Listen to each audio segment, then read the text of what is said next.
अस्सलाम वालेकुम दोस्तों, आज हम आप लोगों को एक ऐसे मुल्क की सैर करवाने जा रहे हैं जिसे दुनिया का आखिरी किनारा कहा जाता है। ऐसा मुल्क जो खूबसूरती में भी सबसे आगे है और दुनिया के अमीर तरीन मुल्कों में आता है। पाकिस्तानी इस मुल्क में चौथी बड़ी कम्युनिटी है। जी हाँ, आज हम सैर करने जा रहे हैं यूरोप के एक खूबसूरत मुल्क नॉर्वे की। आज की इस वीडियो में हम आप लोगों को नॉर्वे की तारीख के बारे में बताएंगे, यहाँ के लोग कैसी जिंदगी गुजारते हैं और आखिर में हम आप लोगों को नॉर्वे के खूबसूरत मकामात दिखाएंगे। वीडियो एंड तक जरूर देखिएगा और बताइएगा कैसा लगा आपको नॉर्वे। चलिए अब निकलते हैं नॉर्वे के एक शानदार सफर पर। इस मुल्क का ऑफिशियल नाम किंगडम ऑफ नॉर्वे है। नॉर्वे की कुल आबादी 55,87,876 लोगों पर मुश्तमिल है, जो आबादी के लिहाज से दुनिया के 119वें नंबर पर आता है।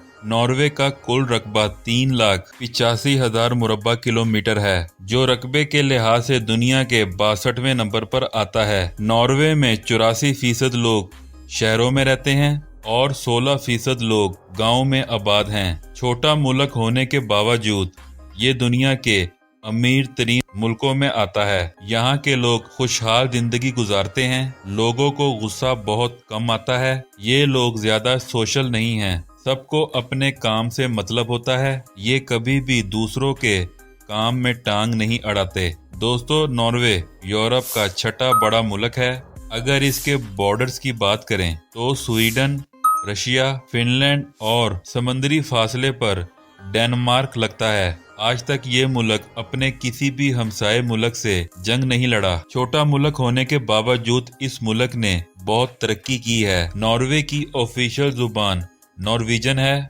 इस मुल्क में जो भी टूरिस्ट आते हैं, इन्हें जुबान के लिहाज से मुश्किल का सामना करना पड़ता है, क्योंकि यहाँ बहुत कम इंग्लिश बोली जाती है। दोस्तों, नॉर्वे के नॉर्थ पोल वाले इलाकों में 76 दिन तक सूरज नहीं डूबता। इसकी वजह यह है कि ये मुल्क नॉर्थ पोल के करीब है। नॉर्थ पोल का मतलब है जमीन के बिल्कुल ऊपर वाली जगह। इसको जमीन की छत भी कहा जा सकता है। इस वजह से सूरज आपको रात 12 बजे भी नजर आएगा और लोगों को सूरज की मौजूदगी में ही सोना पड़ता है। ये आम तौर पर मई से जुलाई के महीने में होता है और इसी तरह सर्दियों में रात ही रहती है, सूरज ही नहीं निकलता। लोगों को सब काम रात में करने पड़ते हैं। नॉर्वे में कुत्ते को बांध कर रखना जुर्म समझा जाता है। यहाँ पर इंसानों के साथ साथ कुत्तों को भी बहुत वैल्यू दी जाती है। नॉर्वे का दारुल हुकूमत ओस्लो है, जो आबादी के लिहाज से मुल्क का सबसे बड़ा शहर है। दोस्तों, नॉर्वे के लोगों के पास खुश रहने का राज मौजूद है।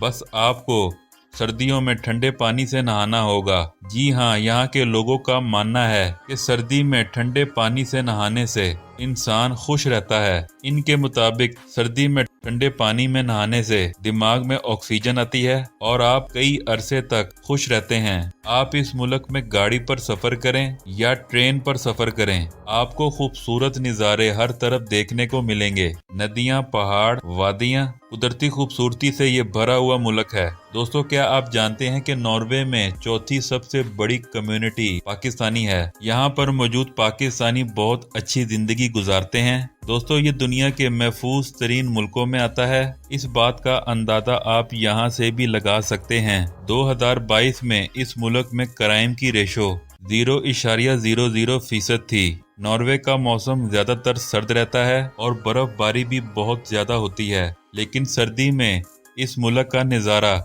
देखने लायक होता है, जैसे किसी ने पूरे मुल्क पे सफेद चादर डाल दी हो। नॉर्वे की खूबसूरती हर किसी को अपनी तरफ खींचती है। कुदरत ने इस मुल्क को ऐसी खूबसूरती दी है जो शायद ही किसी और मुल्क के पास हो। नॉर्वे में 68% प्रोटेस्टेंट हैं, 3.3% मुस्लिम, 3% बुद्धिस्ट और बाकी दूसरे मजहब के लोग आबाद हैं। ये मुल्क छोटे छोटे जजीरों की शक्ल में था, जिनका आपस में कोई जमीनी रास्ता नहीं था। दोस्तों, इस मुल्क में 1,80,000 के करीब मुसलमान हैं, जो सबसे ज्यादा ओस्लो शहर में रहते हैं और पाकिस्तानी भी सबसे ज्यादा इसी शहर में रहते हैं। ओस्लो के बहुत से इलाकों को लिटिल खारियां भी कहा जाता है। इस मुल्क में 200 मस्जिदें मौजूद हैं। मुसलमान इस मुल्क में आसानी से रह सकते हैं, लेकिन नॉर्वे के लोग मुसलमानों से ज्यादा ताल्लुक नहीं रखते। अगर इस मुल्क की तारीख पर बात करें तो 872 में मुल्क की बुनियाद रखी गई,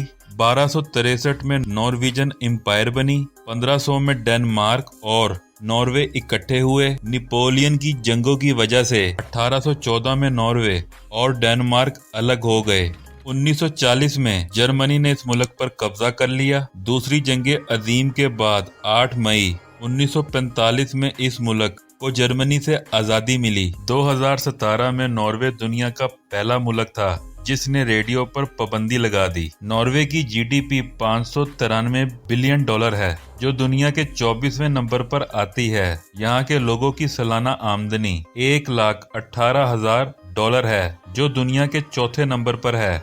आप यहाँ से भी अंदाजा लगा सकते हैं कि इस मुल्क में रहने वाले लोग कितने अमीर हैं। नॉर्वे में चलने वाली करेंसी नॉर्वेजियन क्रोन है। नॉर्वे की मैशियत का दारोमदार ऑयल और गैस पर है। दुनिया में 21% मछली को एक्सपोर्ट करने वाला मुल्क भी नॉर्वे है। इसके अलावा टूरिस्ट इंडस्ट्री भी इस मुल्क की मैशियत को अहम सहारा दिए हुए है। 2023 की रिपोर्ट के मुताबिक 28 लाख लोगों ने इस मुल्क का विजिट किया। इतने ज्यादा टूरिस्ट आने की वजह इस मुल्क की खूबसूरती है, जो हम आगे आपको वीडियो में दिखाएंगे। दोस्तों, अगर आप किसी मुल्क में जाकर फ्री पढ़ना चाहते हैं तो आपको नॉर्वे जाना चाहिए। 20 से ज्यादा यूनिवर्सिटी में पर सेमेस्टर फीस बस $72 है। आपको बस रहने के लिए और खाने के लिए खर्चा करना पड़ेगा। इस मुल्क का लिटरेसी रेट 99% है और इस मुल्क की फेमस यूनिवर्सिटी में university of Bergen, university of Oslo और Norwegian university science and technology शामिल हैं। दोस्तों, यहाँ आपको एक हैरानकुन बात बताता चलूं। नॉर्वे के किंग गार्ड को तरक्की दी गई है, जिसे कर्नल से ब्रिगेडियर बना दिया गया है। आप सोच रहे होंगे इसमें हैरान करने वाली बात क्या है। जी हाँ, इसमें किसी इंसान को तरक्की नहीं दी गई, बल्कि ये एक पेंगुइन है। ये मुल्क पाकिस्तानियों के लिए बहुत से वीजा ऑफर करता है, जिनमें study visa, skill worker visa, investment visa और इसके अलावा टूरिस्ट वीजा शामिल हैं। इस मुल्क में आईटी, आर्किटेक्चर, शेफ और ड्राइवर की बहुत सी जॉब्स मौजूद हैं। आप नॉर्वे की बहुत सी वेबसाइट्स पर जाकर ये जॉब्स देख सकते हैं। नॉर्वे पाकिस्तान से काफी फासले पर है, लेकिन टाइम के लिहाज से सिर्फ 3 घंटे पीछे है। दोस्तों, ये मुल्क इतना अमीर है कि यहाँ के 25% आबादी करोड़पति है। दुनिया का सबसे ज्यादा डेमोक्रेटिक मुल्क भी यही है और दुनिया का 7वां सेहतमंद लोगों का मुल्क भी नॉर्वे है। दोस्तों, नॉर्वे इतना अमीर कैसे हुआ? यही नहीं, गवर्नमेंट तो अमीर है, लेकिन हुकूमत ने वहाँ के लोगों को भी अमीर बना दिया। इसकी बड़ी वजह यह है कि मुल्क से तेल निकलने के बावजूद सिर्फ तेल पर इन्हिसार नहीं किया गया, बल्कि सी फूड पर भी तवज्जो रखी। जो पैसा एक्सपोर्ट से आया, इससे सब कुछ इंपोर्ट करना शुरू नहीं किया, बल्कि लोकल इंडस्ट्री की प्रोडक्ट्स को चलने दिया। और जितना पैसा टैक्स की शक्ल में इकट्ठा हुआ, अपने लोगों पर लगाया, क्योंकि जब मुल्क सब कुछ इंपोर्ट करने लग जाए तो लोकल इंडस्ट्री खत्म होना शुरू हो जाती है। तेल और नेचुरल रिसोर्सेज की वजह से गवर्नमेंट तो अमीर हो जाती है, लेकिन अवाम अमीर नहीं हो पाती। नॉर्वे ने ऐसा नहीं किया, जिसकी वजह से आज दुनिया के बड़े बड़े तेल निकालने वाले मुल्कों से भी ज्यादा नॉर्वे अमीर है। दोस्तों, चलिए अब आपको दिखाते हैं नॉर्वे की खूबसूरती, जो आपको इस मुल्क में जाने पर मजबूर करेगी। ओस्लो सिटी मुल्क का दारुल हुकूमत है, जिसकी कुल आबादी 11 लाख के लगभग है। ये मुल्क का सबसे ज्यादा आबादी वाला शहर भी है। टूरिस्ट सबसे पहले इसी शहर में जाते हैं। आपको बहुत से पाकिस्तानी इसी शहर में मिलेंगे। ये एक बहुत खूबसूरत मॉडर्न सिटी है। इस शहर में आपको बहुत से म्यूजियम, शॉपिंग सेंटर्स और खूबसूरत आर्किटेक्चर्स की बिल्डिंग्स नजर आएंगी। वाइकिंग शिप म्यूजियम इस शहर का सबसे फेमस म्यूजियम है। कहा जाता है कि ये कश्ती 8वीं सदी में इस्तेमाल की गई थी। इस शहर में विजिटर्स के लिए ट्रेन भी चलाई गई है, जो पूरे शहर का आपको विजिट कराती है। ओस्लो ओपेरा हाउस की बिल्डिंग बहुत खूबसूरत है। दोस्तों, जब आप नॉर्वे जाएं तो टर्मोसो सिटी का विजिट जरूर करें, जहां जाकर आपके पैसे पूरे हो जाएंगे।